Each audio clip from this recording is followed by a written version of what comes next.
শুভেচ্ছার স্বাগতম। নারে তাকবীর, আল্লাহু আকবার। বীর ইসলাম জিন্দাবাদ জিন্দাবাদ। আল কোরআনের আলো, আল হাদিসের আলো।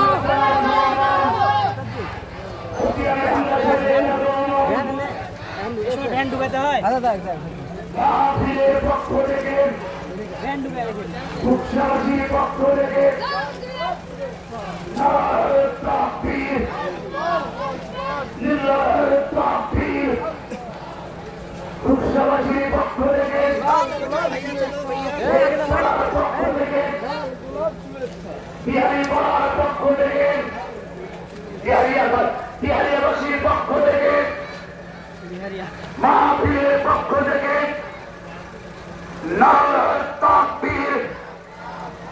আমার ভাইরা আসেন, বসেন, পয়সা দেন, সবাই আসেন। ফাঁকা জায়গা থাকবে না। হুজুর এসেছেন, তিনি এখনই আলোচনা শুরু করবেন ইনশাল্লাহ। আমরা নারায়ে তাকবীর। মুফতি আমির হামজা সাহেবের আগমন। শেখ পাড়ার পক্ষ থেকে, বিহারিয়ার পক্ষ থেকে, খুবসাবাসীর পক্ষ থেকে আমার ভাইরা আসেন, বসেন। চ্যানেলটি সাবস্ক্রাইব করে আমাদের সঙ্গেই থাকুন।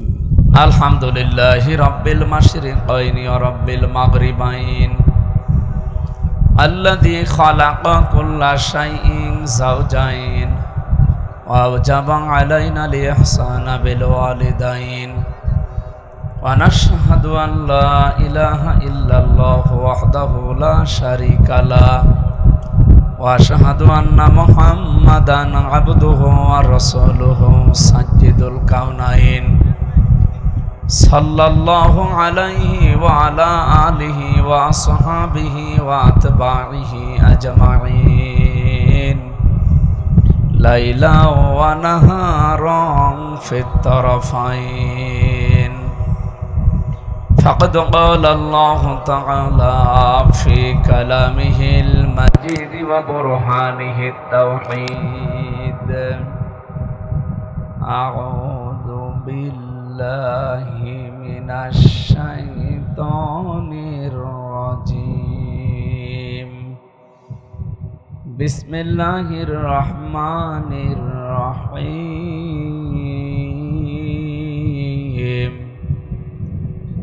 ألف لام ميم ذلك الكتاب لا ريب فيه هدى للمتقين صدقت يا ربنا اللهم صل على سيدنا مولانا محمد وعلى آل سيدنا مولانا। বাংলাদেশের ঐতিহ্যবাহী জেলা কুষ্টিয়া খোকসা থানার অন্তর্গত শেখপাড়া বিহারিয়া একতারপুর বালক বালিকা হাফিজিয়া মাদ্রাসা এতিমখানার উদ্যোগে পঞ্চম বাৎসরিক তাফসীরুল কোরআন মাহফিল। শব্দটার সাথে কোরআন যুক্ত আছে। তাফসীরুল কোরআন মাহফিল, তাফসীর মানে ব্যাখ্যা বিশ্লেষণ করা। কিসের?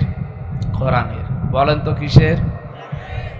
এই যে রমজান মাস চলছে, এই মাসে আল্লাহ এই কোরআন দিয়েছিলেন। আজকে মনে হয় 24 তারিখ নাকি? আর মাত্র 2 দিন পরে যে রাত আসতেছে 27শে রমজান। আমরা সবাই জানি যে ওই রাতে আল্লাহ কোরআনে কারিম নাজিল করেছিলেন। ইন্না আনজালনাহু ফি লাইলাতুল কদর।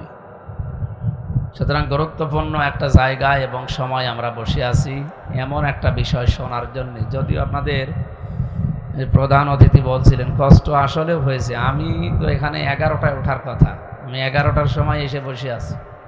তা আপনারা বলছেন না আপনি আশপাশে ঘরেন, এখানে জোহরের পরে আসবেন, আমাদের মেহমান আসতে দেরি হবে। আমার এখন আরেকটা অনুষ্ঠান ছিল কুষ্টিয়ায়, ওটা পেছিয়ে দিয়েছি। আপনারা মনে হয় সেই সকাল 10টা থেকে বসে আছে, খাওয়া দাওয়ার চিন্তা নেই, এই জন্য আপনারা বসে আছেন। তাছাড়া অন্য মাস হলে তো ধরে রাখাও কঠিন হয়ে যেত। যাক, রহমতের সময় আমরা বসে আছি, আমাদের যেন কষ্টটা আল্লাহ লাঘব করে দেন। এ মাহফিলের সম্মানিত সভাপতির দায়িত্বে আছেন জনাব আমিরুল ইসলাম খান।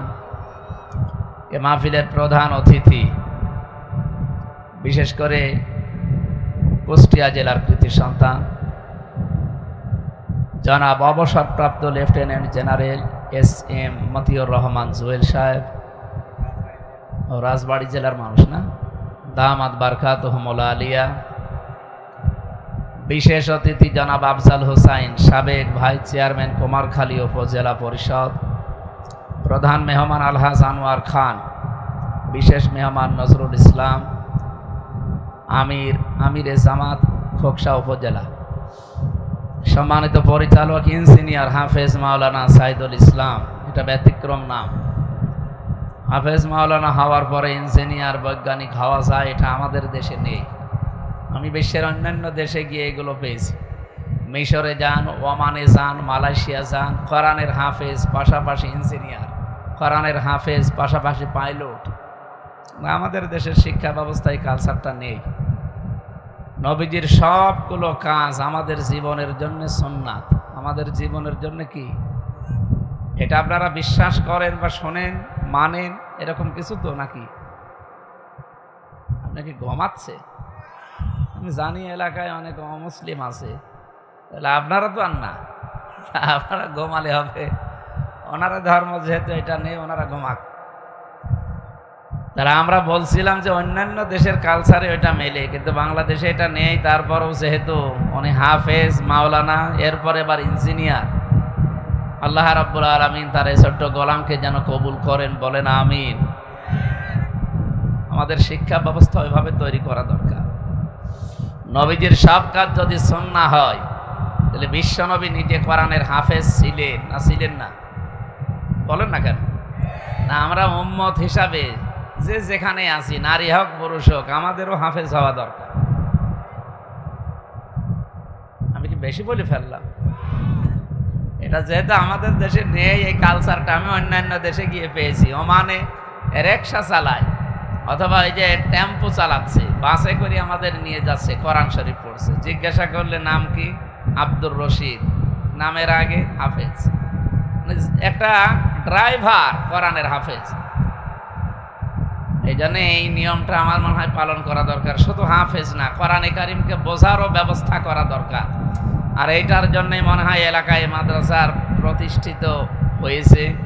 এটা যেন যেভাবে দরকার ওইভাবে যেন। এটা কি খোকসা থানার ভেতরে না? খোকসা থানার শেষের গ্রাম। আমার নিজের জন্ম এই জেলায়, কুষ্টিয়া।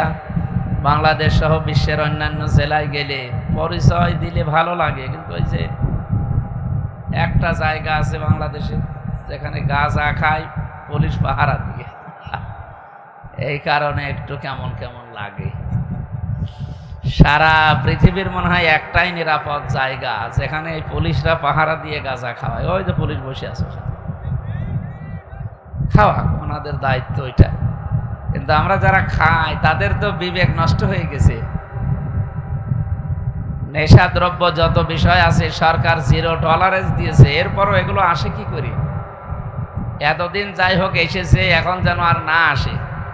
কারণ এতদিন যারা নিয়ে আসতো, আপনারা জানেন আমাদের পাশের প্রতিবেশী যারা, এখান থেকে সোনা, আমার বাংলাদেশ থেকে সোনা যায়, রূপা যায়, তামা যায়, ভালো ভালো জিনিসগুলো সব পাচার হয়ে যায়। আর ওখান থেকে আসে বাবা, ডাল, আর ওই যে গাঁজা। গাঁজা কি? আমি জেলখানায় ছিলাম 3টা বছর। একদিন জেলার এসে একজনকে দেখি পিটাচ্ছে। কি হয়েছে স্যার? বলছে এই শয়তান জেলখানার ভেতরে গাঁজা গাছ লাগিয়েছে। গাঁজা গাছ লাগালো কি করি? ওরে জিজ্ঞাসা করছে, তুই গাঁজার গাছ লাগালি, বেশ পেলি কোথায়?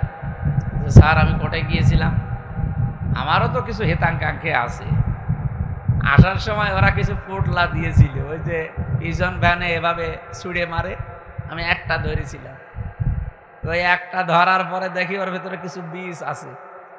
এখন জেলে ঢোকার সময় তো পরীক্ষা করে ঢোকায়, এমনকি মেশিনে তুলে দেয়, স্ক্যান করে, কি করা যায়। তখন মুখের ভেতরে বিষ, মুখের ভেতরে দাঁতের ওই মাড়ির কোণে এমন ভাবে রেখেছে মেশিনে ধরা পড়ে, ভেতরে নিয়েছে ওই বোতল দেয় পানি খাওয়ার জন্য, বোতলের মুখ কেটে ফেলে দিয়ে ওখানে মাটি ভরাট করে ওর ভেতরে বীজ লাগিয়েছে। 2 মাস বলছে স্যার দেখেন কত বড় হয়েছে। হিন্দু জেলার ছিল তো দেবদুলাল, উনি বলছে বেটা শয়তান, পুলিশ তোরে গাঁজা খাওয়ার কারণে জেলে দিল, তুই জেলের ভেতরে এসে গাঁজার গাছ লাগালি, তোরে তো স্বর্গে দেওয়া লাগবে। আমাদের সারা বাংলাদেশে বিশ্বের এই একটাই নিরাপদ জায়গা যেটা আমাদের জন্মভূমি কুষ্টিয়া, সেখানে পুলিশে পাহারা দিয়ে গাঁজা খাওয়াচ্ছে। এটা আমার মনে হয় বন্ধ হওয়া দরকার।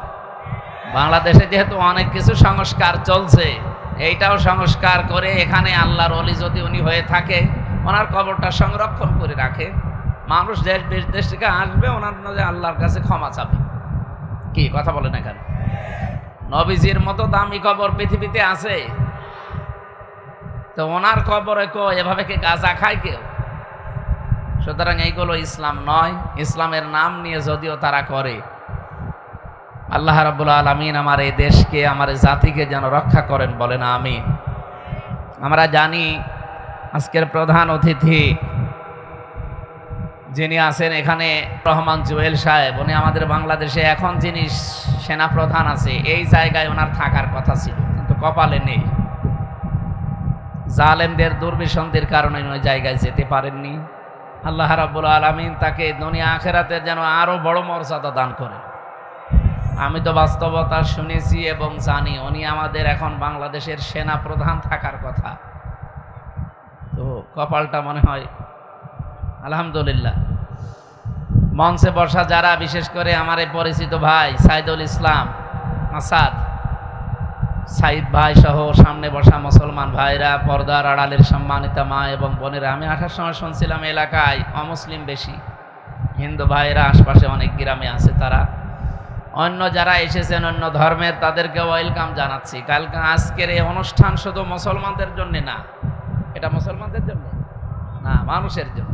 যেহেতু আপনারাও মানুষ, আশপাশে যদি এসে থাকেন আপনাদেরকে ওয়েলকাম জানাচ্ছি, আসেন। কোরআনে কারীম এটা যেহেতু সবার জন্যে, পৃথিবীর অন্যান্য ধর্মগ্রন্থের মতো না এটা, যে তাদের ধর্মীয় গুরু ঠাকুর পুরোহিত ছাড়া কেউ পড়তে পারবে না, না, কোরআন শরীফ সবার জন্য ওপেন। আপনি এর কাছে আসবেন, যদি মানুষের মন নিয়ে আসেন, আল্লাহর কসম আপনাকে আল্লাহ হেদায়েত দিয়ে দেবে। সম্মানিত কুষ্টিয়াবাসী বা রাজবাড়িবাসী, আমরা 2 জেলার যেহেতু বর্ডার, 2 জেলার মানুষ এখানে আছি। আমরা কথা বলছিলাম সেদিন যশোরে এক কলেজের অধ্যাপক, বিসিএস ক্যাডার, ওনারে বললাম যে স্যার আপনি অন্য ধর্মের মানুষ, হিন্দু, আপনাকে আমি মুসলমান হতে বলছি না, আর আমাদের ধর্মে জোর জবরদস্তি বাড়াবাড়ি নেই। যদি এটা থাকতো আপনাকে আমরা পিটিয়ে মুসলমান বানিয়ে ফেলতাম, কারণ আমাদের দেশে 96% আমরা মুসলমান, আর অন্য জাতি আছে মাত্র 4%। আমরা যদি বাড়াবাড়ি করি, জবরদস্তি করি, কেউ এ দেশে অন্য ধর্মে থাকতে পারবে? পিটিয়ে মুসলমান বানিয়ে ফেলবো না? কিন্তু আমাদের ধর্মে ওইটা নেই, লা ইকরাহা ফিদ্দীন। আমাদের ধর্মে বাড়াবাড়ি আছে, জবরদস্তি আছে না, লা ইকরাহা ফিদ্দীন, লাকুম দীনুকুম ওয়ালিয়া দীন। আপনার ধর্ম আপনি পালন করেন, আমারটা আমি পালন করব, কিন্তু বাধা দেওয়া যাবে না। এই বাধা দেওয়ার সংস্কৃতি এতদিন ছিল, সামনে যদি এদেশে ইসলাম আসে, এই দেশে আর কোনো ধর্মের মানুষের অধিকার নিয়ে সিনিমিনি খেলা হবে না, খেলতে দেওয়া হবে না। আলাকাদ কাররামনা বানি আদম, আমি বনি আদম সন্তানকে সম্মান দিয়েছি। আল্লাহ কি বলেছেন যে আমি মুসলমানকে সম্মান দিয়েছি? এই জন্য অন্য ধর্মের যারা আছেন ভয় পাবেন না, চিন্তায়ও থাকবেন না। আপনারা এই মুসলিম দেশে আমানত আমাদের কাছে, আমরা যতটুকু নিরাপদ তার চাইতে 100 গুণ বেশি নিরাপদে থাকবেন আপনারা। এতদিন জুজুর ভয় দেখিয়েছিল, ওই ভয়টা এখন কেটে যাবে ইনশাআল্লাহ। গোবিন্দ পরামানিক কয়েকদিন আগে ঘোষণা দিয়েছে, আপনারা শুনেছেন, আপনাদের হিন্দু নেতা, উনি জানিয়েছে এই দেশে যদি ইসলাম আসে আমরা সবচাইতে বেশি নিরাপদে থাকতে পারি। কারণ এটা আগস্টের 5 তারিখের পরে অলরেডি প্রমাণ হয়ে গেছে। এদেশের মুসলমানেরা মন্দির পাহারা দিয়েছে, মুসলমানেরা হিন্দুদের বাড়ি ঘর পাহারা দিয়েছে। এই কথা বলেন না কেন? কিছু মানুষ দুর্বিসন্ধি করে এই সংখ্যালঘু সংখ্যাগুরু এই নাম তৈরি করে রাজনৈতিক ফায়দা শুধু লুটেছে। এটা আর সামনে হতে দেওয়া হবে না, সেই পরিস্থিতি অলরেডি বাংলাদেশে তৈরি হয়ে গেছে। আমি কলেজের ওই অধ্যাপক, উনি শঙ্কর শিকদার, বললাম যে স্যার আপনাকে আমি জোর করি না, আপনি আমাদের ধর্মীয় গ্রন্থ একটু বুঝে শুনে পড়বেন, বাংলাটা আপনাকে দেয়, ইংরেজিটা দেয়, যে ভাষায় পারেন আপনি পড়েন। উনি মাত্র 3 মাস বুঝে শুনে পড়েছেন কোরআনে কারিমের বাংলা অর্থটা, যেহেতু বিসিএস ক্যাডার তো জ্ঞানী মানুষ। 3 মাস পরে দেখে নিজের থেকে মুসলমান হয়ে গেছে। এই জন্য অন্য ধর্মের যারা আছেন আপনাদেরকেও কোরআন শোনার জন্য আহ্বান জানাচ্ছি, ওয়েলকাম করছি। হাত্তা ইয়াসমা কালাম আল্লাহ সুম্মা আবলিগহু মা'মানা। আল্লাহ তাআলা বলেন, যখন মানুষ কোরআন শুনতে আসবে, যদি অমুসলিমও আসে, নিরাপদে শোনার ব্যবস্থা করে দেবেন, এবং শোনা হয়ে গেলে তারা যেন নিরাপদে বাড়ি যেতে পারে, এই ব্যবস্থাও করা লাগবে। এই নির্দেশ কার? যেন আজকের এই অনুষ্ঠান শুধু মুসলমানদের। আরো জোরে বলেন, হাদা বায়ানুল লিন্নাস। আল্লাহ বলেন এটা মানুষের জন্য বায়ান। সুতরাং আমরা মানুষ পদবাচ্যে যারা বিবেচিত, আজকে যারা এখানে এসেছি, যেহেতু কষ্ট অনেক বেশি হয়ে গেছে আপনাদের, আর ঘন্টা খানিক কষ্ট করা যাবে না। যেহেতু খাওয়া দাওয়া নেই, এই জন্যে, খাওয়া দাওয়া থাকলে আমি শেষ করে দিতাম। রমজানে এখানে যারা আছে অন্য ধর্মের মানুষ বাদ দিয়ে সবাই রোজা আছে না নেই? রোজা নেই কারা? হাত তোলেন তো। একজন, ঠিক আছে, অসুস্থ হতে পারে, অসুবিধা। সবার যে রোজা রাখা লাগবে তা না। ফামান কানা মিনকুম মারিদান আও আলা সাফারিন ফাইদ্দাতুম মিন আইয়ামিন উখর। কেউ যদি অসুস্থ থাকে, সফরে থাকে, তার জন্য রোজা এ সময় না করে অন্য সময় করে দিলেও আদায় হয়ে যাবে, ওনাদের অবস্থা যদি ওই রকম হয়। কিন্তু যদি আপনি ধোঁকা দেন, ফামাং শাহিদা মিনকুম শাহরা ফালিয়াসুমহু, তোমাদের ভেতরে কেউ যদি রোজার মাস পায়, মাস্ট বি, সে যেন অবশ্যই রোজা রাখে। এ নির্দেশ কার?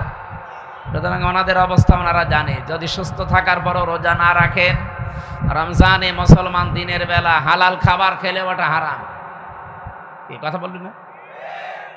আপনারা যদি এই অবস্থা থাকেন, সামনে 11 মাস বাকি আছে, যে কোনো সময় 30টা রোজা আপনাকে করা লাগবে। রোজা কোনো মাফ, নামাজ মাফ আছে, মাফ নেই মানে মেয়েদের যে শরীর খারাপ হয় 3 দিন, 5 দিন, 7 দিন, মাসে 10 দিন, এই সময় যদি নামাজ না পড়ে, পরবর্তীতে আবার ওই নামাজ কাজা করা লাগে না।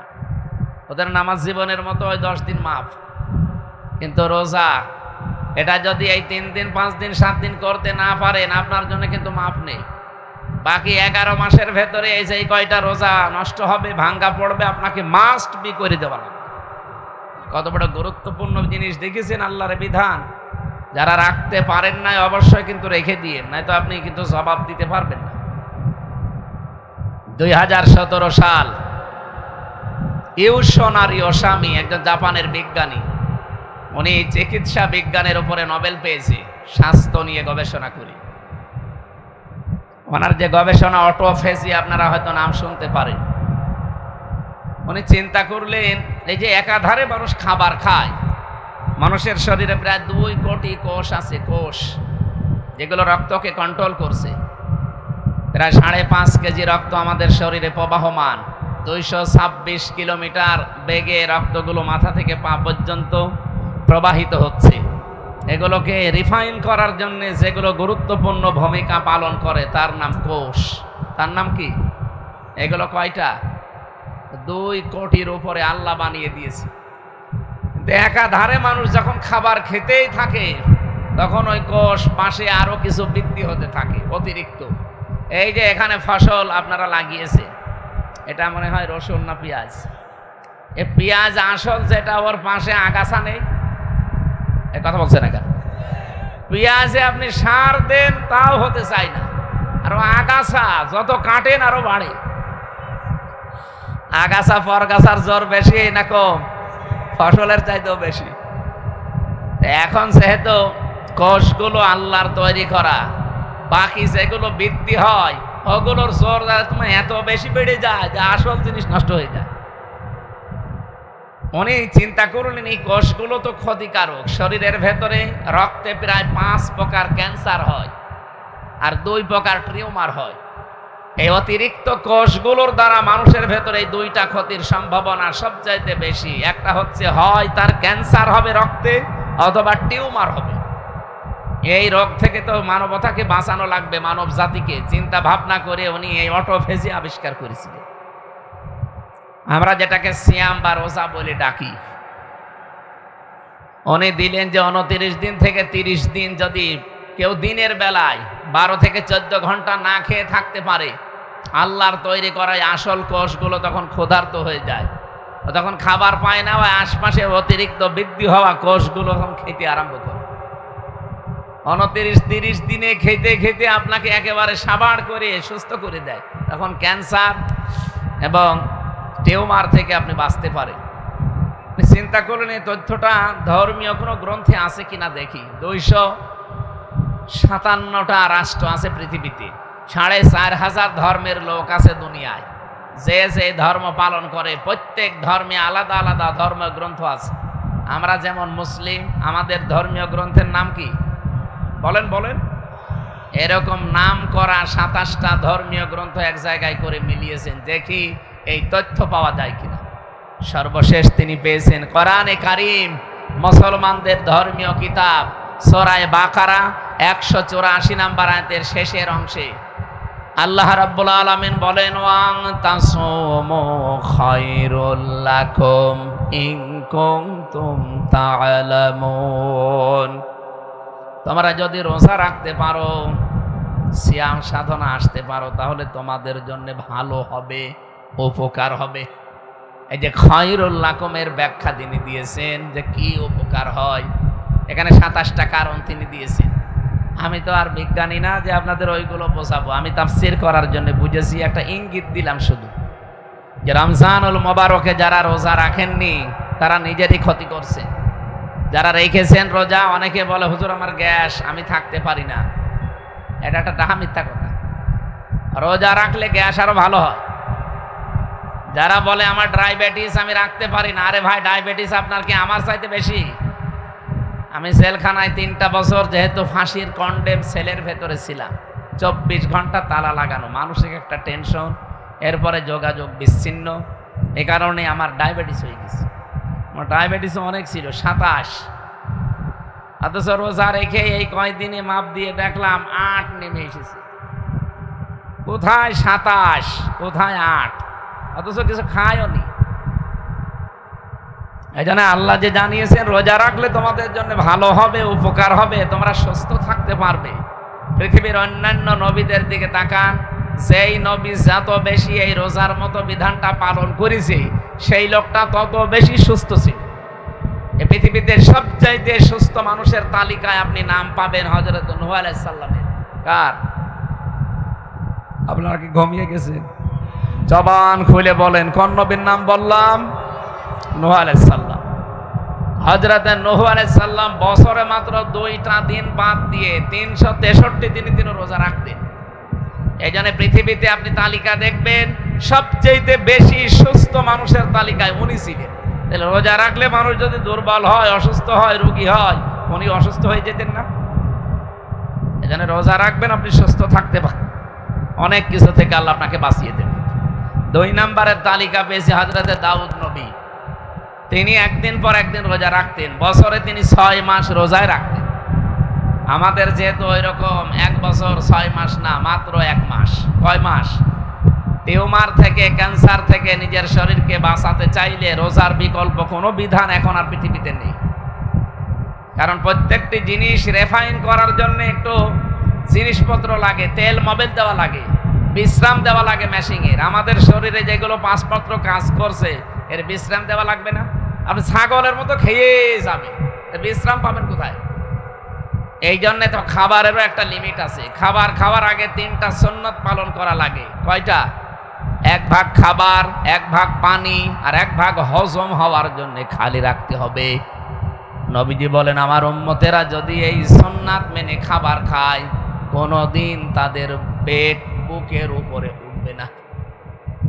আর আমরা এমন উম্মত, বুক নেই, খালি পেট। এই কথা বললেন না?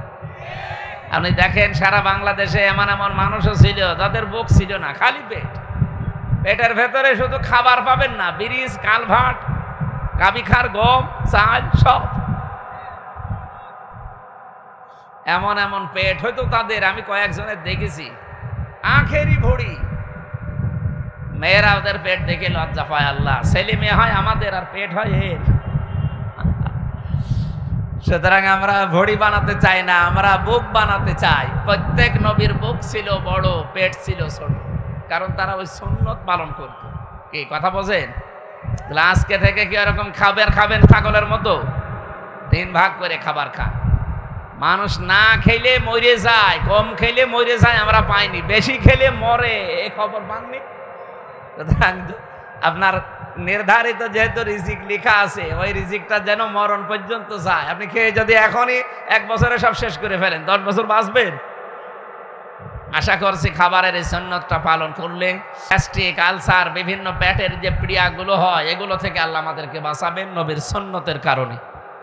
আমরা রমজানুল মোবারকে কোরআন আল্লাহর বাণী সবার জন্য, মানুষের সম্মান যেহেতু আল্লাহ বাড়িয়েছেন, এখানে শুধুমাত্র মুসলমানদের সম্মান আমি বাড়িয়েছি এ কথা কোরআনে আল্লাহ দেননি, দিয়েছেন ওয়ালাকাদ কাররামনা বানি আদম। সূরা বানি ইসরাইল ৭০ নম্বর আয়াতের প্রথম অংশে আছে। আল্লাহ রাব্বুল আলামিন বলেন, এই পৃথিবীতে যত সৃষ্টি আমার আছে সব চাইতে সম্মান দিয়েছি আমি মানুষদেরকে। এই জন্য যে ধর্মের লোক আপনি হন না কেন, আপনি যেহেতু মানুষ, আপনাকে আমরা সম্মান করি বা করব। কি মসজিদে নববীতে নবীজি বসে আছেন, একটা লাশ যাচ্ছিল সামনে দিয়ে, নবীজি সঙ্গে সঙ্গে দাঁড়িয়ে গেলেন। সাহাবীরা বলে, হে হুজুর আপনি দাঁড়ান কেন, ওটা তো ইহুদির লাশ। বিশ্ব নবী বলেন, সাহাবীরা লোকটা ইহুদি তাতে কি, লোকটা তো আল্লাহর বান্দা। সুবহানাল্লাহ বলতে পারেন না? আমি মানুষের সম্মানে দাঁড়িয়েছি। এই লোকটা কোন ধর্ম পালন করে আমি ওইটা দেখি না, আমি দেখেছি লোকটা আল্লাহর বানানো কিনা। যেহেতু লোকটাকে আল্লাহ বানিয়েছে, এই জন্য আল্লাহর সৃষ্টির শ্রেষ্ঠ আশরাফুল মাখলুকাত, তাকে আমি সম্মান দিয়ে দাঁড়িয়ে গেছি তার লাশের সম্মানে। অবাংলার মুসলমানেরা, যেই নবী আমাদের নবী যাকে আমরা দাবি করি, তিনি মানুষ মারা গেলেও সম্মান দিতে ভোলেননি, অথচ আমরা জীবিত মানুষদেরকে সম্মান দিতে চাই না। কি জীবিত মানুষদের জন্য আমরা এখন আতঙ্ক হয়ে গেছি। আজ হাজারো জায়গায় রাহাজানি, চিন্তায়, মারামারি, কাটাকাটি, কত আতঙ্ক অবস্থা।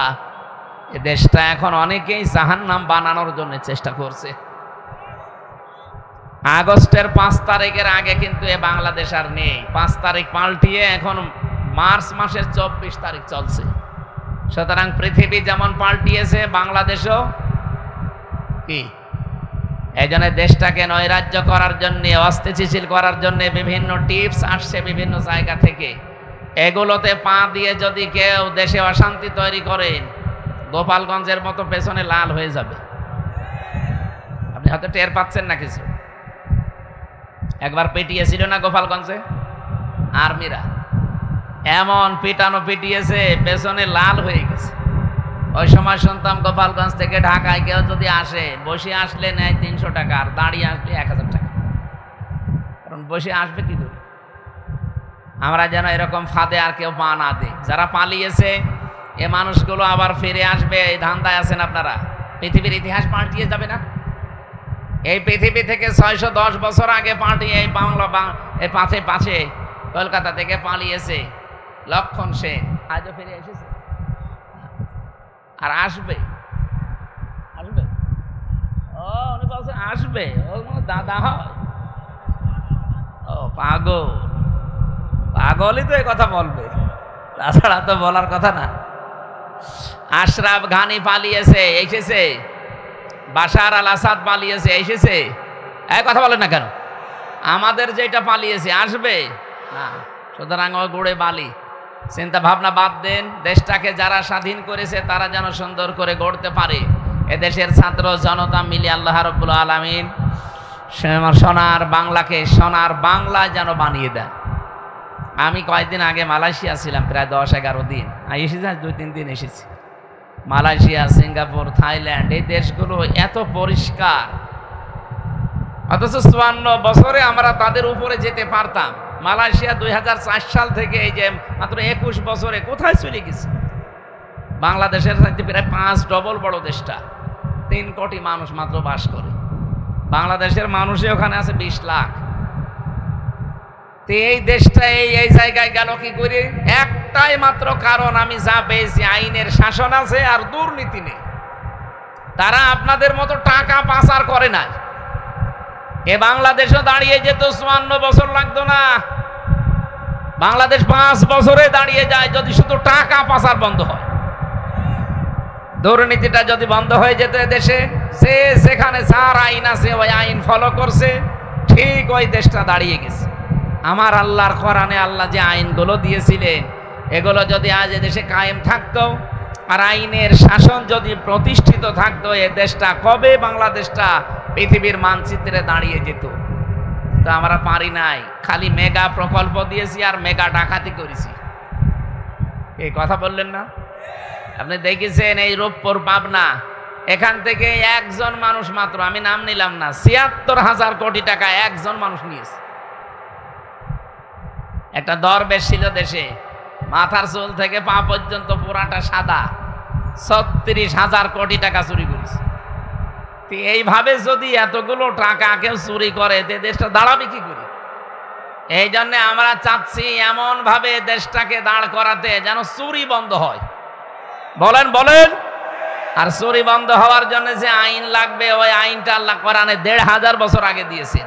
আস-সারিকু ওয়াস-সারিকাতু ফাকতাউ আইদিয়াহুমা। আল্লাহ বলেন, চোর পুরুষ হোক নারী হোক, যদি সাক্ষ্য প্রমাণে ধরা পড়ে ওর হাত কেটে দাও। এই আইনটা যদি সে ৭১ সালে বাংলাদেশের সংবিধানে কায়েম করে দিতে পারতাম, সংসদে যদি জারি থাকতো, এই দেশে কত মানুষের হাত যে এভাবে ঝুলে থাকতো। এই কথা বললেন না? এই মানুষগুলোই বাংলাদেশের মানুষকে বোঝায় যেটা বর্বর আইন। আল্লাহর এই আইনকে তারা কি বলে? বর্বর আইন বলে। এই দেশে একজন বলেছিল, তিনি মারা গেছেন, সরঞ্জিত সেনগুপ্ত বাবু বলেছিল, মুসলমানদের কোরআনের এই আইনটা সূরা মায়েদার ৩৮ নম্বর আয়াত, এটা একটা বর্বর আইন। বলেন নাউজুবিল্লাহ। কেন বলেছিল? কালো বিড়াল ধরা পড়েছিল। কারণ ওনার হাত ওই সময় থাকার কথা, যদি এই আয়াতটা সংসদে থাকতো। এই কথা বলেন না কেন? আমার ছোট দাদা সৌদিতে থাকে, উনি আমারে বলছিল, হামজা, আমি অজুখানায় দেখে একটা মোবাইল ঘড়ি পড়ে আছে। চিন্তা করলাম কেউ তো নিচ্ছে না, আশপাশে তাকিয়ে দেখলাম কেউ নেই, তুলে নিলাম। কিন্তু মনের ভেতরে ভয়, যদি কেউ ধরে ফেলে সিসি ক্যামেরা দিয়ে, তাহলে তো আমার কি কাটা যাবে। বলেন না কেন? আর দেশে গেলে মানুষ বলবে হাজী সাহেব চোর। এই ভয়ে তাড়াতাড়ি করে যেখানে হারানো জিনিস জমা দেয় ওই জায়গায় জমা দিল। ওনারা জিজ্ঞাসা করলাম, ভাই এই জিনিসের দাম কেমন হবে? উনি আমারে বলছে, ইয়াহাজিউল হজ্জাত আইনা বিলাদুকা, হাজি দেশ কোথায়? উনি বলছে, যে তুমি বাংলাদেশ, আমি বাংলাদেশ থেকে এসেছি। এই জিনিসের দাম কেমন বলে? উনি বলছে, আপনার বাংলাদেশের টাকার যে মান, ওই টাকা অনুযায়ী এই মোবাইল, এই ঘড়িটা, এই ঘড়ির দাম এখন কমপক্ষে ৭২,০০০ টাকা। উনি বলছে ৭২,০০০ টাকার ঘড়ি পড়ে আছে, কেউ নিচ্ছে না। বাংলাদেশে থাকবে ৭২ পয়সা থাকে না। আমার এক দুষ্টু বন্ধু ছিল ভার্সিটিতে, এত দুষ্টু, ও ঢাকায় যাচ্ছে একটা নর্মাল কোচে চুরি, হঠাৎ ওর পেটে গন্ডগোল। ওই সিরাজগঞ্জের গোল চত্বরে গাড়ি থামবে, বনপাড়া নাটোরে পার হওয়ার পরে ড্রাইভারকে বলছে, ভাই গাড়ি থামান, আমি নেমে যাব। ড্রাইভার বলছে, না, এ গাড়ি থামবে না, তোমার যদি বেশি অসুবিধা হয় তো পেছনে বসে বসে আল্লাহ আল্লাহ কর। বলছে, পেটে আমার গন্ডগোলে কি আল্লাহ আল্লাহ থামে? পেছনে যেয়ে দেখছে সিটের পকেটে ওই যে পলিথিন থাকে বমি করার জন্য, ওইটা নিয়েছে দুইটা, 2 সিটের মাঝে বসে ওই কাজ করেছে। চিন্তা করে আমার তো বদনাম হয়ে যাবে। পকেট থেকে একটা রুমাল বের করে 4 কোনা করে বেঁধেছে, জালানার কাজ খুলে পেছনে ফেলে দেবে। আল্লাহর ইশারা, পেছনে আসছিল মোটরসাইকেল ওলা, পড়বে কি একেবারে মোটরসাইকেলের সামনে। মোটরসাইকেল ওলা চিন্তা করছে একেবারে সাদা, রুমাল ধবধবে, বাস থেকে পড়ে গেল কি গো, রুমাল যখন নতুন, ভেতরে জিনিসও মনে হয় নতুনই হবে। ও বলছে দেখলাম রাস্তায় ওই লোকটা তুলে নিল কাজ দিয়ে, আমি তাকিয়ে আছি, ও বাড়ি যেয়ে টের পাবেন যে কোন নতুন জিনিস। আমারে বলছিল হামসা, আমরা যেভাবে ডিজিটাল হওয়া আরম্ভ করেছি, এদেশে পায়খানাও নিরাপদে নেই, তার প্রমাণ আমারটা না। নিরাপদ যদি আমরা করতে চাই, এদেশে সোনা পড়ে থাকবে, যারটা তার ঘরে পৌঁছিয়ে দেবে, সেটার জন্য এই যে এইটা দরকার। এই কথা বলছেন আল্লাহ রাব্বুল আলামিন এই রমজানুল মুবারকের জন্য এইটার নাম দিয়েছেন শাহরু রমাদানাল্লাযী উনজিলা ফীহিল কুরআন। আল্লাহ পাক বলেন এই সেই মাস যার নাম রমজান। এখানে আমি তথ্য জানার জন্য বলছি, আলেম আছে না? কোরআন শরীফে কয়টা মাসের নাম আছে বলেন তো? কয়টা? না, মুহররম, সফর, রবিউল আউয়াল আছে? নেই। কোরআনে মাত্র একটা মাসের নাম আল্লাহ দিয়েছেন, তার নাম রমজান। 12টা মাসের নাম সূরা তাওবা একবারে আছে, কিন্তু নাম নেই। ইন্না ইদ্দাতাশ শুহুরি ইনদাল্লাহি 12 শাহরান ফি কিতাবিল্লাহ। আল্লাহ বলেন আমার কিতাবে আমি লিপিবদ্ধ করেছিলাম 12টা মাসের নাম, কিন্তু কি কি এটা আর বলেন নাই। একটা মাসের নাম শুধু কোরআনে আল্লাহ দিয়েছেন, নাম কি? আরো জোরে বলেন। রমজান শব্দের শাব্দিক অর্থ হচ্ছে জ্বালিয়ে দেওয়া, পুড়িয়ে দেওয়া, শেষ করা, মিটিয়ে ফেলা। প্রায় 33টা অর্থ আছে। রমজান অলরেডি এখন চলছে। কি জ্বালিয়ে দিতে এসেছে রমজান? হ্যাঁ, আমাদের অপরাধ, আমাদের পাপ, আমাদের গুনাহ, আমাদের অহংকার, আমাদের আমিত্ব। সুতরাং অহংকার যাদের আছে, তাদের অহংকারে রমজানে যেন জেলে পুড়ে শেষ হয়ে যায়। কথা বলেন না কেন? রমজান আসার পরও যদি আপনি অহংকার থেকে মুক্ত হতে না পারেন, আপনি মরণের আগে আর সোজা হবেন না। আপনার ভেতরে আমিত্ব আছে, আমি কি হনুরে, হনুমান হয়ে গেছে। এইটা আপনার ভেতর থেকে রমজান আসার পরও যদি দূর না হয়, আপনি বিশ্বাস করে নিতে পারেন যে আপনি মরণের আগে আর সোজা হবেন না। আপনার ভেতরে শয়তানি যে কাজ কারবার গুলো উকি মারে, শয়তান তো এখন বাধা আছে, এরপরও আপনার দ্বারা শয়তানের কাজ কারবার হয়। শয়তানের কাজ কি? শয়তানের 1 নাম্বার কাজ হচ্ছে দুনিয়াতে শয়তান অপচয় করে বেশি। কি করে? আরো জোরে বলেন। আপনার জীবনে অপচয় আছে? এই যে বিড়ি খাওয়া, এটা অপচয় না? কোন লাভ আছে বিড়ি খেলে আপনি বলেন তো? অনেকে বলে হয়তো টেনশন। আরে শয়তান, বিড়ি খেলে আরো টেনশন বাড়ে। কারণ আপনার একটাই খাবার দুনিয়াতে আছে যার গায়ে লেখা থাকে আমাকে খাবেন না। তার নাম কি? আমাকে খেলে কি হয়? তারপরও মানুষ খায়। বিস্কিটের নামে যদি লেখা থাকে শরীরের ওপরে, গায়ের ওপরে, প্যাকেটের ওপরে যে আমাকে খাবেন না, খেলেই ক্যান্সার হবে, কেউ কিনবে? বিস্কুট কিনতে রাজি না, কোন খাদ্যদ্রব্য কিনতে মানুষ রাজি না যদি লেখা থাকে যে আমাকে খেলেই ক্যান্সার হবে। শুধু একটা খাবার কিনে, কি? এই এলাকায় বিড়ি খায় কি আমি জানি না, যদি খান ছেড়ে দিন। এটার দ্বারা কি লাভ আছে আপনার? আরো ক্ষতি। একদিকে নিজের আসল টাকা আপনি আগুন দিয়ে পুড়িয়ে ছাই করে দিলেন। কথা বলেন না কেন? টেনশন দূর করার জন্য বিড়ি খান, টেনশন আরো বাড়ে, আপনার কলিজা নষ্ট হয়ে যাচ্ছে। যদি একবার ক্যান্সার শরীরে বাসা বাঁধে, 14 বংশ বিক্রি করে একটা ঔষধের পয়সা হবে না। সুতরাং এই মহামারী এবং ভয়ঙ্কর এই মারাত্মক রাস্তায় যেন আমরা কেউ পা না দেই। যারা খান আজকে থেকে আল্লাহকে ভয় করে ছেড়ে দেবেন। কারা কারা ছেড়ে দেবেন হাত তোলেন তো? এই একজন বিড়ি খায়, ঠিক আছে। এই এলাকা তো অনেক ভালো দেখছি, হিন্দু হলেও ভালো আছে। আমার ভাইরা, শয়তানের 1 নাম্বার কাজ আমরা বলছিলাম অপচয় করা। ইন্নাল মুবাদ্দিরিনা কানু ইখওয়ানাশ শায়াতিন। অবশ্যই যারা অপচয় করে এরা আর মানুষ থাকে না, এরা শয়তানের ভাই হয়ে যায়। বলেন নাউজুবিল্লাহ। ও কুষ্টিয়া রাজবাড়িবাসী, ভালো করে শোনেন। পৃথিবীতে যত গুনাহ আছে, যত অপরাধ আছে, সে জেনার মতো গোনা হোক, মানুষ হত্যা করার মতো অপরাধ হোক, কিন্তু আল্লাহ কোনো অপরাধীকে বলেন নাই শয়তানের ভাই। শুধু একটা অপরাধীকে আল্লাহ বলেছেন শয়তানের ভাই, সেটা হচ্ছে যারা, বলেন বলেন আরো জোরে বলেন, এই যে কত যুবক মানুষ আছে তারা অপচয় করে চোখের অপচয় কি? এই যে মোবাইলে, কম্পিউটারে, ল্যাপটপে এমন এমন দৃশ্য দেখে যেটা চোখের অপচয়।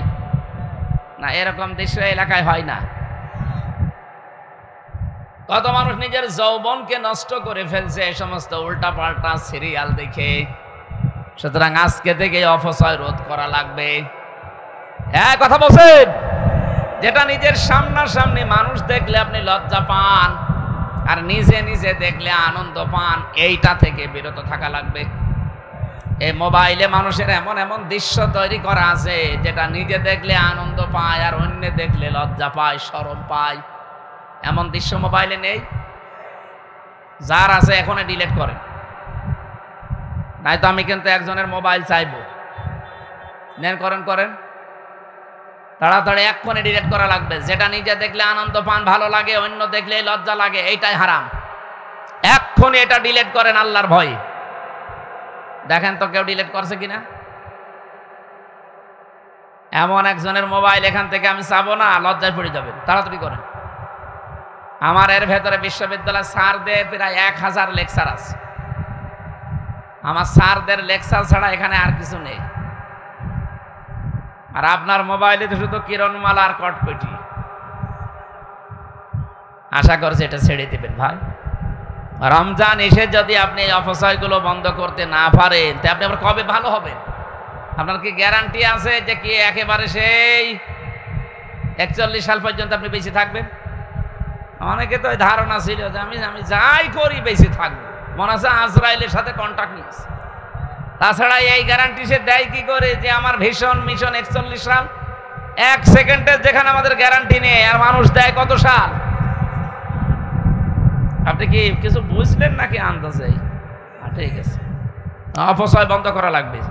শরীরের অপচয়, সময়ের অপচয়, মন মানসিকতার অপচয় হচ্ছে আমাদের অপচয়। যেখানে এ কাজটা মানুষের না, কার? শয়তানের। বলেন কার? 2 নম্বরে শয়তানের কাজ হচ্ছে অশ্লীলতা তৈরি করা। জান্নাত থেকে আদম আর হাওয়াকে শয়তান বের করে দেবে, এই উদ্দেশ্য শয়তানের ছিল না। শয়তানের প্রথম উদ্দেশ্য ছিল আদম আর হাওয়াকে উলঙ্গ করবে, তাদের লজ্জা স্থান দেখবে। বলেন নাউজুবিল্লাহ।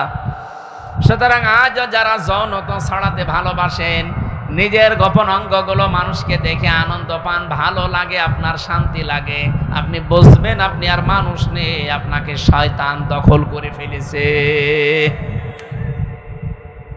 আজকের জুয়েল সাহেব যদি বাড়িতে এসে সালাম দেন, ওনার স্ত্রী বের হয়ে বলছে শোরের বাচ্চা, ওনার রাগ হবে না? জ্ঞানী মানুষ হলে রাগ করার কথা। চিন্তা করবে আমার শিক্ষিতা বউ, একটা ধার্মিক মেয়ে, ভালো বংশের মেয়ে আমি বিয়ে করলাম, কোনোদিন আমার মুখের ওপরে চোখ তুলে কথা বলে না বউ, আর আজকে আমি ভালো বুঝে সালাম দিলাম, আমারে গালি দেয়, তাও খারাপ গালি, শুকুরের বাচ্চা বলে। অবশ্যই আমার বউরে জিনে ধরেছে। কিসে ধরেছে? কারণ স্বাভাবিক নেই। স্বাভাবিক থাকলে তো মুখের ওপরে চোখ তুলে কথা বলাও সম্ভব না, আর গালি দেয়। আপনি রমজান পেয়েছেন, কোরআন পেয়েছেন, অশ্লীলতা যদি ছাড়তে না পারেন, আপনি বিশ্বাস করেন আপনি কিন্তু আর মানুষ নেই, শয়তান আপনাকে দখল করে নিয়েছে। এখন আপনি নিজেই শয়তান হয়ে গেছেন। কারণ শয়তানের কাজ অশ্লীলতা ছড়ানো, যৌনতা ছড়ানো। এই কথা বলেন না কেন? যারা নিজের বউ, মেয়ে, বেটার বউ, বোন, মা, এদের সুন্দরী চেহারাকে মানুষকে দেখিয়ে শান্তি পান, আপনি সত্যি বিশ্বাস করেন আপনি দাজ্জুস, আপনি শয়তান। একটু সুন্দর হলে আরো সুন্দর করে সাজায়, বিউটি পার্লারে নিয়ে সাজিয়ে, মোটরসাইকেলে নিয়ে যায় খোকসায়, মানুষকে দেখায় যে জিনিস আমার আছে। জিনিস আপনার আছে, আমি কি করব? বলেন, আপনার জিনিস আপনি দেখবেন। এই কথা বলে না কেন? এই কাজ বন্ধ হওয়া লাগবে ভাই। রমজান এসেছে আমাদেরকে সংযমী করার জন্য, পরিবর্তনের জন্য। এই সমস্ত পরিবর্তনগুলো যদি 11 মাস আপনি পরিবর্তনের সিস্টেম নিতে না পারে, তো রমজান এসেই যাবে, রমজান চলে যাবে, আপনার কিছুই হবে না। কি কিছু হবে না? হবে না। শয়তানের আরো কাজ আছে। শয়তান হচ্ছে অহংকারী।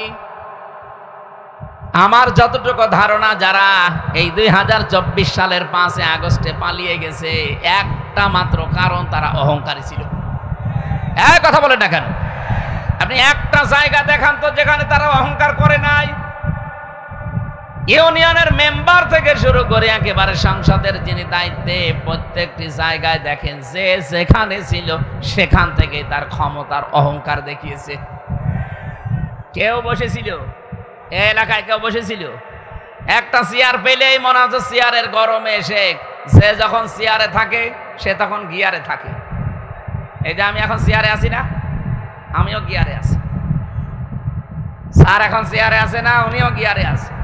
কিন্তু চেয়ারে যারা বসে তাদের স্মরণ করা দরকার, পৃথিবীর কোন চেয়ার স্থায়ী না। কথা বলেন না কেন? যেখানে যে চেয়ারে বসেন না কেন, সঙ্গে সঙ্গে আগে মনে রাখবেন যে আমাকে এখান থেকে ওঠা লাগবে। আমি এই যে বসলাম, চেয়ার আমাকে কিন্তু কানে কানে বলেছে যে বেশি সময় না, মাত্র 1 ঘন্টা 1.5 ঘন্টা, এরপরেই নেমে যাওয়া লাগবে। কি কথা বললেন না কেন? কারণ এরপরে এমন এমন ব্যস্ততা, এমন এমন শিডিউল করা আছে যেখানে যাওয়াই লাগবে। যদিও এখন শুরু হওয়ার কথা কুষ্টিয়া শিল্পকলা, সেটা বাদ দিয়ে এখানে করছি। এখানে 1-1.5 ঘন্টা লস হলে ওখানে যে ওঠা লাগবে না, ওই চেয়ারে বসে কি আমি একেবারে রাত 10টার মধ্যে থাকতে পারবো? মাগরিবের পর আমার আর একটা অনুষ্ঠান আছে। যে চেয়ারেই বসে, পৃথিবীর কোন চেয়ার কারো জন্য স্থায়ী, একটা চেয়ার স্থায়ী, শুধু হাসিনাটা না। ও তো চেয়ারই হারিয়ে ফেলিস। কোনটা? আল্লাহ বলেন আসমান জমিন পরিব্যাপ্ত একটা চেয়ার আছে। ওই চেয়ার কার? ওই চেয়ারের কোনো পরিবর্তন নেই। সুতরাং একটা বাদ দিয়ে পৃথিবীর কোন চেয়ার যেহেতু স্থায়ী না, চেয়ারে বসলেই লাভ দেওয়া যাবে না। আজ কিছু মানুষ নতুন নতুন চেয়ার পেয়েছে তো পাগল হয়ে গেছে, মনে হচ্ছে কি হনরে হনুমান হয়ে গেছে। চেয়ার থেকে যে কিছুক্ষণ পরে নামা লাগবে ওইটা আর মনে নেই। সুতরাং অহংকার যারা করেন, সে চেয়ারের হোক, টাকা পয়সার হোক, যারই হোক, অহংকার এটা মানুষের না শয়তানের? আরো জোরে বলেন। শয়তান অহংকার করেছিল জান্নাতের ভেতরে। হযরত আদম আর হাওয়াকে সেজদা দেওয়ার জন্য আল্লাহ আদেশ দিয়েছিল, বলেন না আনা খায়রুম মিনহু খালাকতানি মিন নারি ওয়া খালাকতাহু মিন তিন। তুমি আমাদেরকে আগুন দিয়ে বানিয়েছো আর ওদেরকে বানিয়েছো মাটি দিয়ে। আগুনের কাজ উপরে ওঠা, মাটির কাজ নিচে যাওয়া। সুতরাং উপরের জিনিস নিচের জিনিসের কাছে মাথা নত করতে পারে না। এটা বিজ্ঞানের সাথেও মেলে না, মোস্ট আনসাইন্টিফিক। বলেন নাউজুবিল্লাহ। আল্লাহকে যুক্তি দেখাচ্ছে। আল্লাহ রাব্বুল আলামিন এই অহংকারের কারণে এত বেশি রেগে গেলেন, তাকে আল্লাহ ওই দিন থেকে 2টা জিনিস থেকে বঞ্চিত ঘোষণা দিলেন যে কোনোদিন তোকে আমি 2টা জিনিস দেব না। কয়টা? বলেন বলেন। আলা ফাহবিত মিনহা ফামা ইয়াকুনু লাকা আন তাতাকাব্বারা ফিহা ফাখরুজ ইন্নাকা মিনাস সাগিরিন। সূরা আরাফের ভেতরে আছে, আল্লাহ পাক বলেন শয়তানকে ওই দিন আমি 2টা জিনিস থেকে বঞ্চিত করে দিয়েছি। 1 নম্বরে বললাম কোনোদিন তোকে আমি জান্নাতে দেব না। 2 নম্বরে কোনোদিন তোকে আমি আল্লাহ ক্ষমা করব না। এই জন্য পৃথিবীতে যারা অহংকারী তাদেরকে আল্লাহ 2টা জিনিস কোনোদিন দেবেন না। 1 নম্বরে তাদের মাফ নেই, 2 নম্বরে তারা জান্নাত যাবে না। কথার অর্থ বোঝেন আপনি?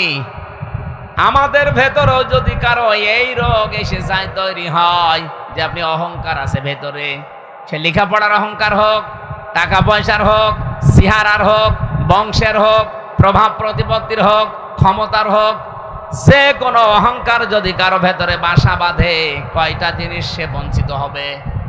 আরো জোরে আর একবার বলেন, আর একবার। 1 নম্বরে কোনো দিন আল্লাহ তাকে ক্ষমা, বলেন বলেন। 2 নম্বরে সে কোনো দিন জান্নাতে যাবে। এই জন্য অহংকারী যারা, তাদের একুলও শেষ, আখেরাতও শেষ। এখন যেহেতু তাওবার দরজা বন্ধ হয়ে যায়নি, অহংকারী যারা আছেন, সে যে কোনো জিনিসের অহংকারী হোক, আমি আবার বলছি, রূপের হোক, লেখাপড়ার হোক, সম্পদের হোক, ক্ষমতার হোক, চেয়ারের হোক, অহংকার যাদের ভেতরে বাসা বেঁধেছে, আপনি এই মুহূর্তে নিজেকে পাল্টান। এখনই তাওবা করে জীবনের মতো ফিরে আসেন, তারপরও আল্লাহর মাফ আপনি পাবেন, জান্নাত পাওয়ার আশা করা যায়। আর যদি নিজের সিদ্ধান্তে অটল থাকেন, অহংকারী হয়ে তাকাব্বুরি নিয়ে থাকেন, কোনোদিন আপনি ক্ষমা পাবেন না, পাচ্ছেনও না, আপনি জান্নাতও পাবেন না। আপনি যত বড় হুজুর দিয়ে দোয়া করান না কেন, দোয়া সব মাঠে মারা যাবে। অহংকার আজ যারা পৃথিবীতে করছে, আপনি তাকান, একটাকে আল্লাহ ছাড়েন নাই। আপনি মনে করছেন অহংকার করে একেবারে ঘাড় মোটা করেছিল, আজকে দেখেছেন সকালবেলার দৃশ্য, সারা বিশ্বের মুসলমানেরা কিন্তু অনেকে এখন এক হয়ে যাচ্ছে। ইরান যেভাবে, লেবানন যেভাবে, পাকিস্তান, বিভিন্ন দেশগুলো যেভাবে বলছে না এই অত্যাচার চলতে দেওয়া যায় না, এমনকি বাংলাদেশের ডক্টর মোহাম্মদ ইউনূস পর্যন্ত উনি ঘোষণা দিয়েছে এই অন্যায় বন্ধ করা লাগবে। এতদিন কিন্তু আমরা কথা বলি নাই, সৌদি আরবও কথা বলতো না, এখন বলছে, কারণ পৃথিবীর মানচিত্র তারা পাল্টিয়ে ফেলেছে। আমরা এতদিন তালিকা দেখেছিলাম, পৃথিবীর নিকৃষ্ট জাতি 1 নম্বরে ছিল মুশরিকরা, কারণ ওদের দ্বারা মানবতার সবচেয়ে বেশি ক্ষতি হতো। এখন আপনি তালিকা দেখবেন, ইন্টারনেটে সার্চ দেন, তামাম পৃথিবীর সবচাইতে নিকৃষ্ট মানুষের তালিকা হচ্ছে তারা। কি বলেন বলেন, তাদের দ্বারা আজ মানবতার যে ক্ষতি হয়ে গেল, এটা উঠে আসার মতো আর না। আজ লেবাননে কি আগুন জ্বলতেছে, এখন ওদের ভেতরে এখন গ্রুপিং হয়ে গেছে। না, কারো ভেতরে যদি একটু মনুষ্যত্ব থাকে, এই দৃশ্য দেখেছে, চুপ থাকার কথা না। আমাদের এ কথা হয়তো পর্যন্ত যাবেও না, কিন্তু এ কথা আমার আল্লাহর আরশে চলে যাবে। আমরা মাসলুমের পক্ষে আছি, জালেমের বিরুদ্ধে আছি, এই কথা বলে না কেন? আমরা ওদের সাপোর্টার না, আমরা সব সময় এই জালেমদের বিরুদ্ধে আছি। এই জন্য অহংকার করলে যেহেতু আল্লাহ নিজে ধরবেন, আমরা অহংকার থেকে নিজেকে মুক্ত করব, বাঁচাবো। বলেন আমিন। দাওয়াতি কাজ করি আমি, সারা দেশ, সারা পৃথিবীর বিভিন্ন দেশে যাই। দাওয়াত শোনার পরেও দেখি অনেক মানুষ আছে অহংকার করে মুখ ফিরিয়ে চলে যায়। আরে ভাই, আমি কি আমার বাবার দাওয়াত দেই, আমার দাদার দাওয়াত দেই? আমি তো দাওয়াত নিয়ে এসেছি আল্লাহর কোরআনের। কথা বলেন ঠিক কিনা? কয়েকদিন আগে সিঙ্গাপুরে ছিলাম, যে মানুষগুলো বাধা দিলেন আপনারা, আমি কি আমার বাবার কথা বলতে গিয়েছিলাম? বলেন। আমি তো কোরআনের আয়াত, পারা, পৃষ্ঠা, লাইন, রুকু, সূরার নাম, তাফসিরের নাম, সব কোটেশনগুলো একেবারে দলিল আকারে বলে দেয়, যে বাড়িতে যে মিলিয়ে নেন। আমি শুধু অ্যাডভাইস করছি। দায়িত্ব তো আল্লাহর, যেহেতু আল্লাহ এখানে নেই, উনি আসেন না, ওই দায়িত্বটা আলেম হিসাবে আমি প্রচার করছি। আর আপনি আমার উপরে রাগ করেন, রাগ কি আমার উপর না আল্লাহর উপরে? আল্লাহ আমাদের হেফাজত করুন, বলেন আমিন। কোরআনে যারাই বাধা দিয়েছে, ডাইরেক্ট ইনডাইরেক্ট, আল্লাহ একটাকেও ছাড়েন নাই, ছাড়বেনও না। কারণ আমার কথা যেমন আমার কাছে খুব ভালো লাগে, দামি মনে হয়, আল্লাহর কথা আল্লাহর কাছে দামি না? বলেন বলেন। আল্লাহ রাব্বুল আলামিন এই জন্যই দিয়েছেন যালিকাল কিতাবু লা রাইবা ফি, কিতাবের আগে আলিফ লাম আছে। রব্বুল আলামিন বলেন, একটা মাত্র কিতাব আমি দুনিয়ায় পাঠালাম, যেটার ভেতরে কোনো ভুল নেই, সন্দেহ নেই, অবকাশ নেই। কিতাবের আগে আলিফ লাম দেওয়ার 2 নাম্বার কারণে পৃথিবীতে একটা মাত্র কিতাব আছে, যে কিতাব মানুষকে হেদায়েত দিতে পারে। বলেন সুবহানাল্লাহ।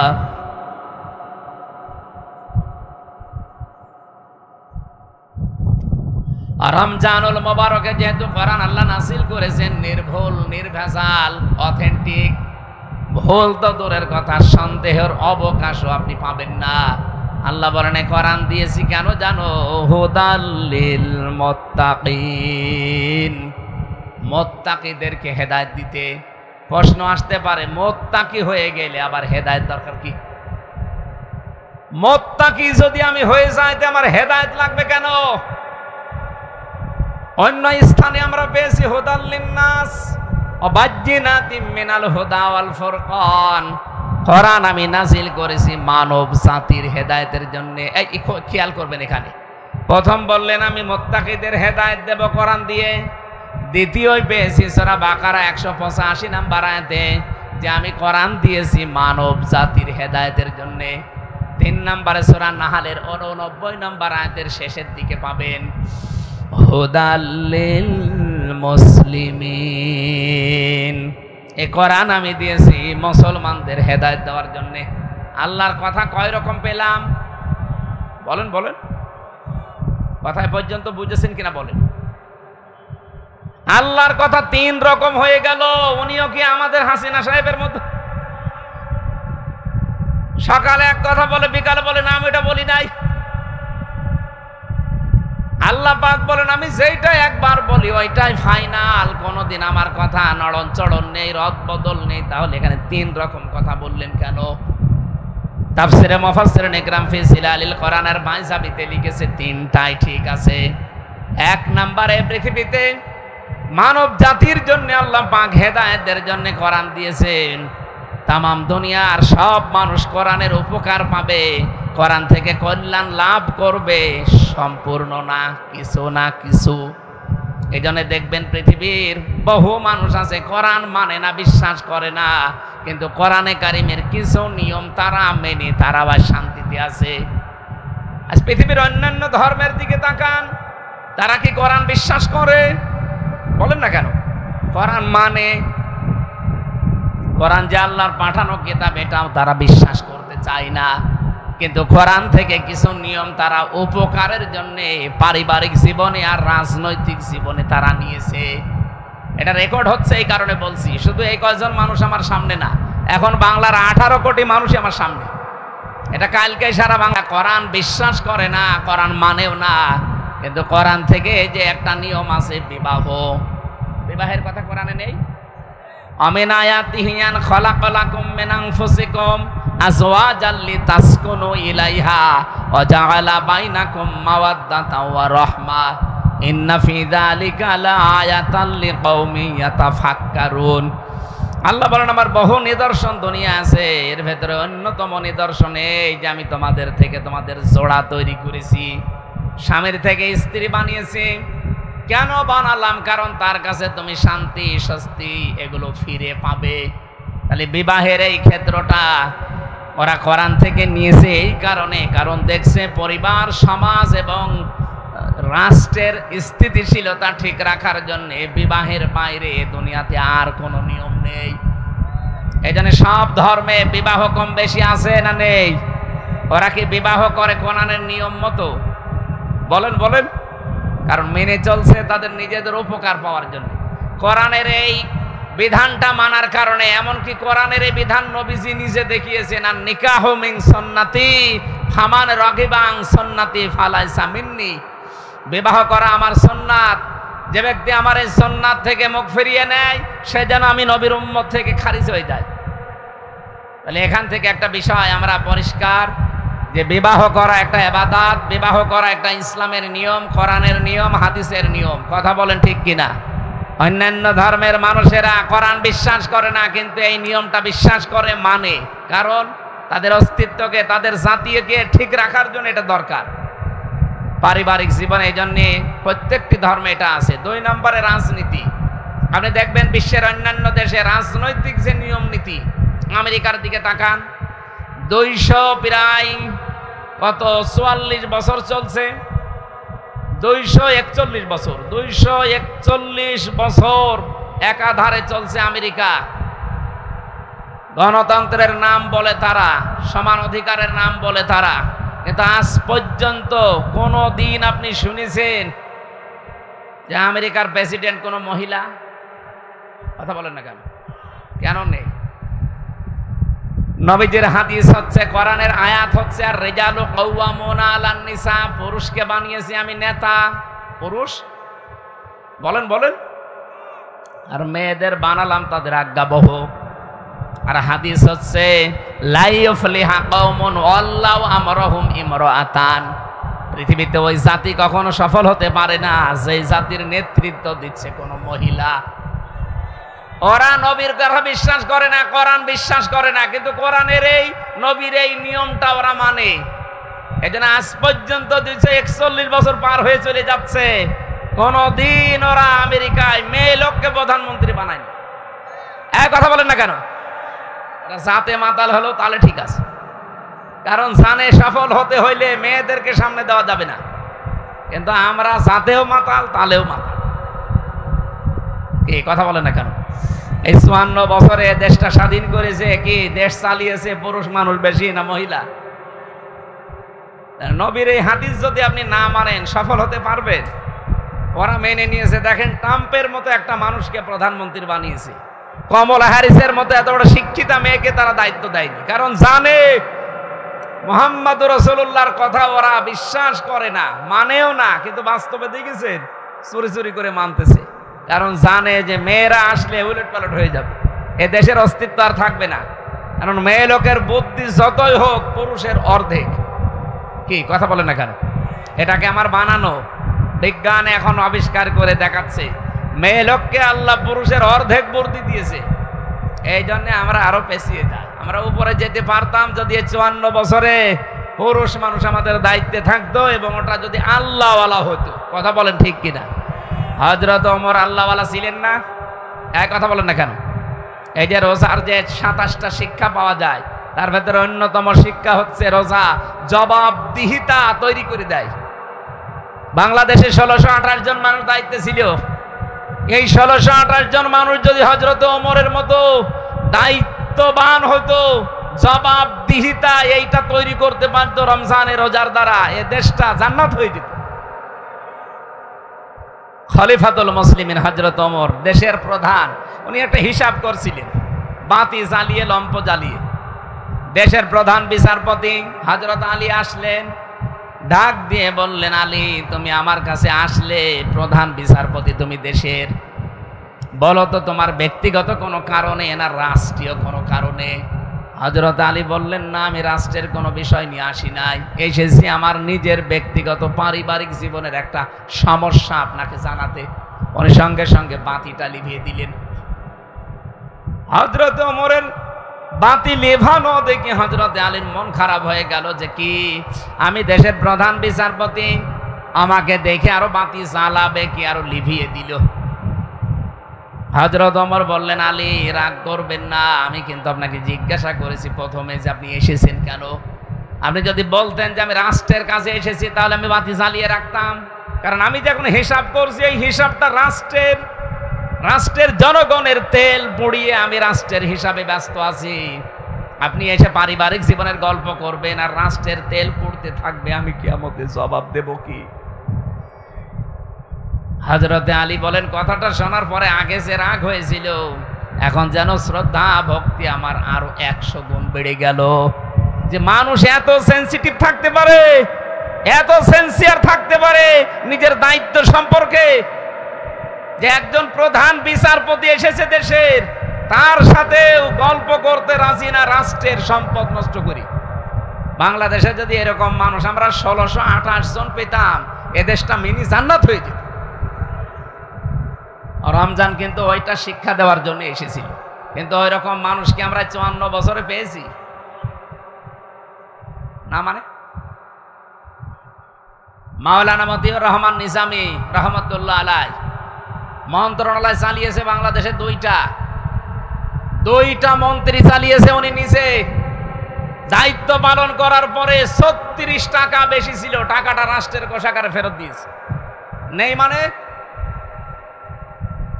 আলী হাসান মোহাম্মদ মুজাহিদ রহমতুল্লাহ আলাইহি, এই মানুষটাও মন্ত্রী ছিল, একটা টাকা দুর্নীতি খুঁজে পায়নি অণুবীক্ষণ যন্ত্র দিয়ে।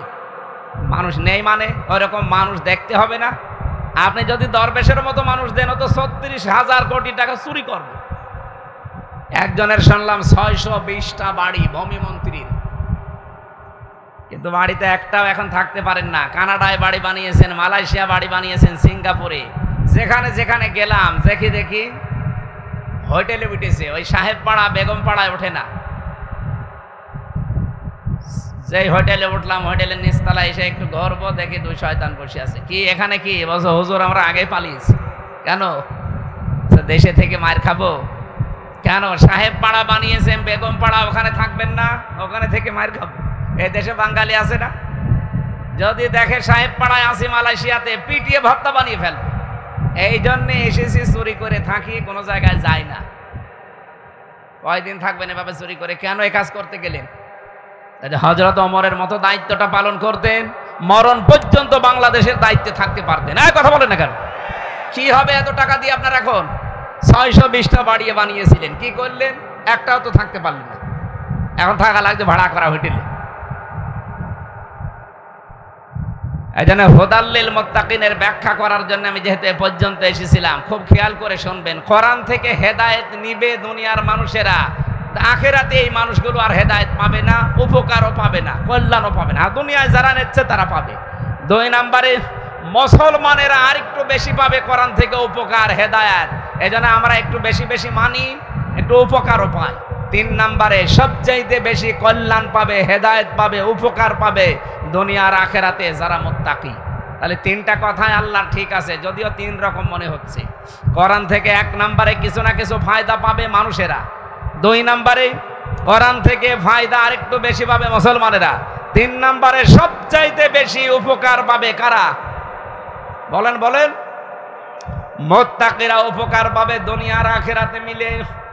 আমরা এবার কোরআন থেকে আপনাদের ব্যাখ্যাটা শোনাচ্ছি, কি উপকার পাবে দুনিয়ার মুসলমানেরা। রব্বুল আলামিন জানিয়েছেন 1 নম্বরে উপকার হচ্ছে, আল্লাহ পাক বলেন আল্লাহ নিজে তাকওয়া যারা অর্জন করবে, কোরআন থেকে যারা হেদায়েত পেয়ে মুত্তাকি হবে, আল্লাহ নিজে তাদেরকে ভালোবাসবেন।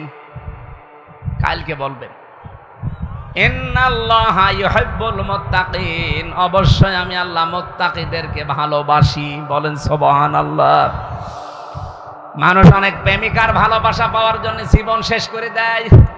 কি এই যে 14ই ফেব্রুয়ারি 1 বছর ধরে ধরে টাকা গোছায় যে 14ই ফেব্রুয়ারি প্রেমিকাকে ফুল কিনে দেবে ভালোবাসা দিবসে। এখানে যারা মুরব্বী তারা তো সব বুঝবেন না, যুবক মানুষ টের পায়। কি আনন্দ, আবেগ, আগ্রহ নিয়ে ফুল কিনে নিয়ে দাঁড়িয়ে থাকে সকিনার জন্য। একটা মানুষের ভালোবাসা পাওয়ার জন্য যদি এত শ্রম দেওয়া লাগে, কষ্ট করা লাগে, আল্লাহ বলেন যদি মুত্তাকি হতে পারো আমি আল্লাহ নিজে তোমাদেরকে ভালোবাসবো। সুবহানাল্লাহ বলতে পারেন নাই? 2 নম্বরে আমি পেয়েছি সূরা বাকারা, ওয়া'লামু আন্নাল্লাহা মা'আল মুত্তাকিন। আল্লাহ পাক বলেন আমি নিজে মুত্তাকিদের সঙ্গে থাকবো। বলেন সুবহানাল্লাহ। শুধু ভালোবাসবো তা না, আমি নিজে তাদের সঙ্গী হয়ে যাব। 3 নম্বরে কোন মানুষ যদি তাকওয়া অর্জন করে, মুত্তাকি হতে পারে, যত রকমের চক্রান্ত আছে দুনিয়াতে তার বিরুদ্ধে, ওই চক্রান্তকে আল্লাহ নিজে নস্যাৎ করে দেবেন। বলেন সুবহানাল্লাহ। ইসলামে দেশে যারা অ্যাক্টিভ ভাবে মেনে চলে, তাদের উপরে যত ষড়যন্ত্রের খড়গ হস্ত, যত রকমের দুর্বিসন্ধি হয়, চক্রান্ত হয়, সবগুলো থেকে তার নিজের বাঁচা সম্ভব না। বাঁচায় কে? বলেন বলেন। এই 15.5 বছরে ইসলামের অস্তিত্ব থাকার কথা ছিল না, যত রকমের ষড়যন্ত্র আরম্ভ হয়েছিল, বাঁচিয়ে রেখেছেন কে বলেন তো? 4 নম্বরে পেয়েছি মুত্তাকি যারা হবে তাদের আমল আল্লাহ নিজেই কবুল করে নেবেন।